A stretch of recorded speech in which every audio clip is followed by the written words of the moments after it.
E aí, minha gente, tudo bem? Eu sou Vitor Rizovas, professor de História do Colégio Oficina do Estudante. Vou conversar com vocês hoje sobre algumas visões que a gente tem sobre o Brasil, sobre o que significa ser brasileiro no final do século XIX e começo do século XX. Antes de começar a conversar, não esquece, se inscreve no canal, não perca nenhuma aula, não perca nenhuma dica. Tenta fazer um comentário aqui embaixo ao final da aula, né, pedindo algum tema, sugerindo algum tema para que a gente possa gravar. Belezinha? Bom, vamos lá. O que significa ser brasileiro?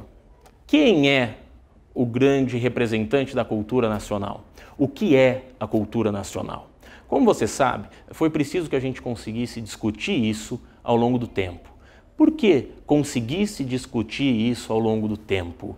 Porque são muitos interesses. O Brasil é formado por uma riqueza étnica muito grande. Nós temos imigrantes europeus, imigrantes asiáticos, escravos trazidos forçosamente da África, índios que tiveram seu território invadido. Então, é difícil a gente conseguir conversar sobre esses temas polêmicos, né? Quem é tipicamente brasileiro? Porque se quem é tipicamente brasileiro é o índio, né? Quem é o legítimo dono do território é o índio, o resto tem que ir embora.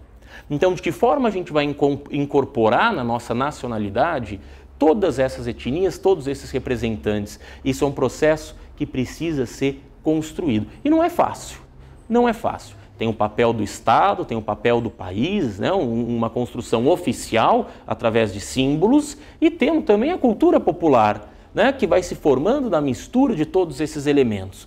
Então, olha só o que eu separei aqui. No século XIX, né, como você conhece, a gente tem um romance indigenista, né? Vamos olhar lá, através do Zé de Alencar, por exemplo, vamos olhar para o passado, vamos construir, né, a nossa identidade, valorizando o índio, trazendo o índio como um grande representante, né, da cultura, como nosso herói, como nosso grande valor a ser buscado. Isso aparece também na pintura, a gente tem obras, né, tanto na literatura como na pintura. Temos também na música o Guarani, né? Então são diversos os expoentes culturais que trazem o índio como nosso grande símbolo, como nossa grande referência, o que é muito contraditório, porque na verdade essas obras são todas produzidas por brancos, né? A rigor invasores desse território, destruidores dessa mesma cultura indígena que eles tanto valorizam. Então, olhar para o índio e valorizá-lo ao mesmo tempo em que destrói, revela um certo conflito, aí, uma certa ambivalência nessa relação com o índio que eu tanto admiro, mas que por outro lado é incivilizado, por outro lado precisa ter sua cultura absolutamente transformada para ser inserido nessa lógica europeia, não é isso? Temos um momento aqui no século XIX em que, se eu estou valorizando o índio, eu estou misturando o índio com o branco e estou apagando o negro. Embora o negro fosse o grande responsável por toda a mão de obra, por toda a produção de riqueza do Brasil, claro que todo forçosamente, né, pela maior parte, imensa maioria da produção de riqueza, o negro não era valorizado, ao contrário, o negro era escondido, o negro era deixado de lado, especialmente pelos símbolos oficiais do país, por exemplo, o hino à Proclamação da República. Né? Ele diz que já não há mais sinais de que houve escravidão. Mentira, porque tem uma população negra extremamente empobrecida, mas o hino diz que já não há mais sinais de que é um povo harmônico, né? O hino à Proclamação da República. Temos um outro monumento levantado em homenagem aos 100 anos da independência do Brasil, que é um monumento lá no Ipiranga, né? Embaixo do Museu Paulista, o que a gente chama de Museu do Ipiranga. Ele é construído ali e ele não traz o negro, ele traz o branco, ele traz o índio, mas o negro é deixado de lado, porque eu quero apagar a cultura negra. Vamos lembrar que a gente, ao final do século XIX e começo do século XX, está falando de um período de embranquecimento, né? Tentativas de embranquecimento da população brasileira e da cultura brasileira. Então, estamos deixando o negro um pouquinho de lado. Exceção a isso, e eu coloquei aqui como transição, mas talvez não seja a melhor palavra, talvez a melhor palavra fosse até exceção a isso, é a presença de sujeitos como Machado de Assis, né? O Machado de Assis, ele é um personagem etnicamente misturado, né? Literato, muito bem aceito, muito reconhecido, que traz, por exemplo, dois casos, dois contos, o caso da vara e pai contra mãe. O caso da vara, né, a gente tem lá aquele seminarista que fugiu do seminário, não é isso? O sujeito fugiu do seminário, fugiu é uma palavra que se usava dos negros que fugiam do trabalho ou fugiam aos seus donos, né? E o seminarista fugiu do seminário, foi lá na casa da madrinha, pediu um favor para a madrinha, prometendo mundos e fundos para a madrinha, fica com dó de uma escrava ali, da madrinha dele, né, que ia interceder junto ao pai para que ele saísse do seminário.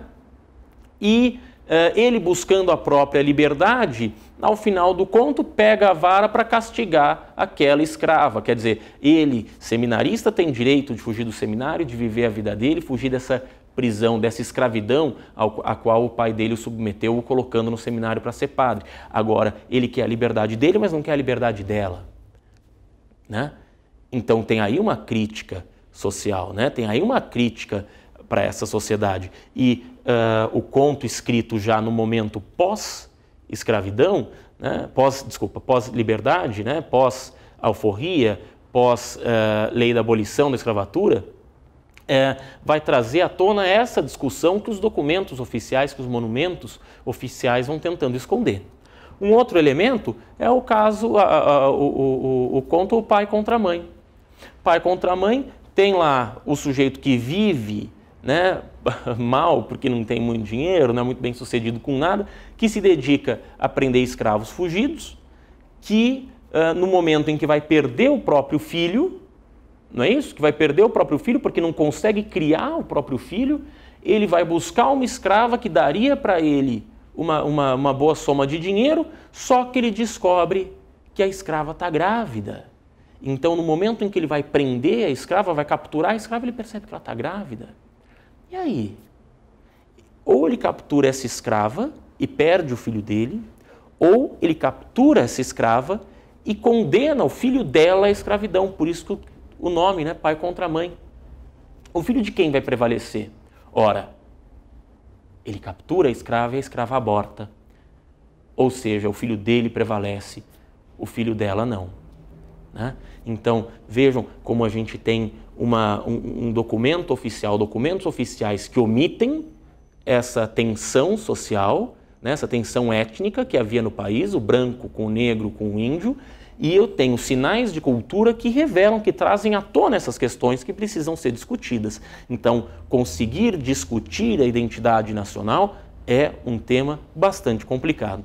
Já na virada, já um pouquinho mais avançando para o século XX, a gente tem um reposicionamento da cultura africana, um reposicionamento do negro. Por exemplo, com Lamartine e Babo, por exemplo, com Assis Valente, que vão fazer aquelas músicas ali do comecinho da Era Vargas, né, ou já da Era Vargas, que falam dessa gente bronzeada, que vai mostrar o seu valor, né, que fala do Brasil pandeiro, né, do Brasil do samba, do morro carioca, né, essa cultura africana que agora vai ser colocada em destaque. Hoje a gente tem grandes ícones, né? A gente tem Olodum, por exemplo, a gente tem as escolas de samba, né? O samba é um fenômeno que a gente reconhece muito bem, que a gente identifica, né? Qualquer país do mundo relaciona o samba, o negro, com o Brasil, graças a esse período aqui do começo dos anos da Era Vargas, porque foi aqui que o Brasil assumiu essa cultura popular, né? E ela aos poucos foi se tornando parte da cultura oficial. Então, à medida em que o século XX foi entrando, a gente passou a aceitar com mais facilidade, com mais tranquilidade, o elemento negro, né? Especialmente na cultura, que era o negro que estava apagado no final do século XIX, começo do século XX, mais ou menos na metade aí do século XX, vem o negro com grande destaque, né? Quando vem o Walt Disney, por exemplo, ele vai conhecer uma comunidade, né? Vai conhecer do que a gente vem a chamar depois de favela no Rio de Janeiro, vai conhecer o samba, né? E quando ele traz o Zé Carioca, né, como personagem que representa o Brasil junto aos Estados Unidos e por consequência, para boa parte do mundo, ele traz o Zé Carioca inserido no contexto do samba, né? Claro, contaminado muito com uma Carmen Miranda, né? Contaminado muito com essa portuguesa, que é a Carmen Miranda, mas que vai fazer muito sucesso nos Estados Unidos, enquanto representante da cultura brasileira. O que a gente exporta, né? Quem somos culturalmente junto ao exterior? Somos um país do samba, o país da floresta, o país, portanto, da natureza, dos animais exóticos. E é assim até hoje, né? Recentemente, aquele filme Rio 1, Rio 2, né? Anaconda, são filmes que retratam o Brasil ou que mostram como o exterior, como os estrangeiros veem o Brasil. Qual que é a semelhança? Então, se mudou do final do século XIX para o século XX, se a gente deixou de ter o índio e passou a ter o negro, o que é uma permanência? A permanência vai ser justamente o fato de estar ligado à natureza. A gente sempre vai vender a nossa natureza. Diversas músicas do Brasil exaltam a nossa natureza. Tudo bem? Por exemplo, a Aquarela do Brasil, né? Que vai mostrar aí as nossas florestas, que o nosso céu é mais azul, que a nossa água é mais transparente, que o nosso verde é mais verde. Beleza? Galera, por hoje é isso. Ó, curte o canal, se inscreve no canal, comenta a aula, pede uma aula, tá bom? Tamo aqui. Até mais.